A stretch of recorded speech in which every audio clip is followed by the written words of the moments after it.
Welcome back to Face to Face. I'm John Ralston. Sooner or later, lawmakers are going to have to come up with some kind of plan to deal with the budget deficit. It's getting closer. It's almost here. May 1st is the last time that they'll have projections on the revenue. We're going to find out the tax plan then. We have a couple of activists from opposite ends of the spectrum talking about what they might do. I'm going to get to what cuts you think might be good cuts to do that have not been considered yet.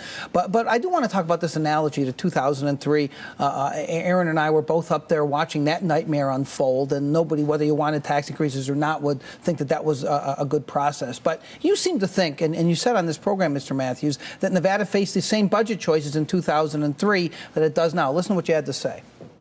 People were saying, well, we have a revenue problem, so we need to go and raise taxes, bring in more revenue. Well, look, here we are. 6 years later, we're facing the same problem. It's this cycle that Nevada has fallen into where we respond to every so-called deficit with increased taxes. It sets us up for another budget surplus once the economy does rebound. To really break this cycle, what we need government to do is basically what families and businesses are doing. And that's prioritize spending, eliminate waste. We don't need to raise taxes.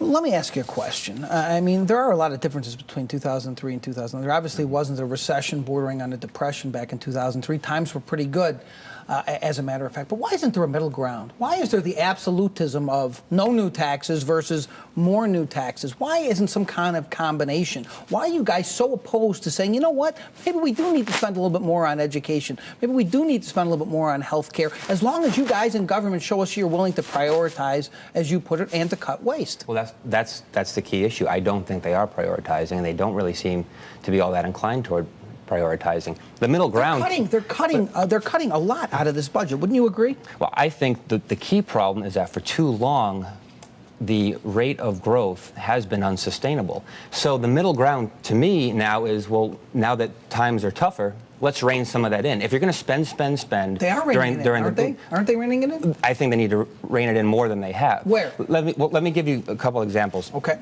Or one thing that really highlights this. What a lot of people are talking about now is that Nevada's tax base is not broad enough. It's not diverse enough. We need a broader tax base. And the argument is that, well, if we do this, then we'll be able to sort of flatten out this boom-bust cycle. There's no doubt that if we were to raise taxes now, sure, we're going to have more money coming into state coffers. But what our politicians are then going to do during the next boom part of the cycle, they're going to go on another spending spree, which is going to set us right up for this. And you don't have to take my word for that. We've done an analysis recently that shows that states that have broad tax bases have shortfalls today twice as large as, on average, as states that don't have these so-called broad tax bases, and they're twice as likely in 2009 to have a budget shortfall. So the reality is we can diversify our tax base, but it's just going to give our politicians more money to play with, and they're going to set us right back up, and we're going to be right back where we are today a few years down the road. Let me ask you a question, because this really has to do with trust. And listen, I could pull out some of your old columns, and I could show you how critical you were of these folks. You know, he has a right to feel this way. Even people you might be in sync with ideologically, the way that they do go on spending sprees, the way that they do spend they're like money. Drunken sailors. 2005 is a perfect example. 2003, they raised $800 million in new taxes for the next 2 years. 2005, they create all kinds of new programs. So I'm with them on out of control legislators. So the issue, though, is that if they broaden the tax base, that's just going to give them more opportunity to spend like drunken sailors, is the argument. States. It's exactly what's happening in other states. You know, Nevada isn't like other states that already have a strong social network or a fairly decent education system or quality higher education system. Nevada has always been catching up to begin with that unprecedented growth you talked about. So I'm not so convinced necessarily that what they did in 2005, a mental health hospital, was necessarily pork or bad spending. Sure, there was some money they spent that you'd like to eliminate now that we're in a recession, now that the world is in a recession.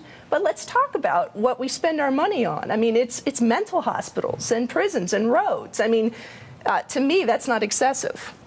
And to you it is, and we're going to find out when we come back what the Mathews plan is to save the state. He's got $1 billion in cuts. Can we get through them all in just the short time we have? Back in a moment.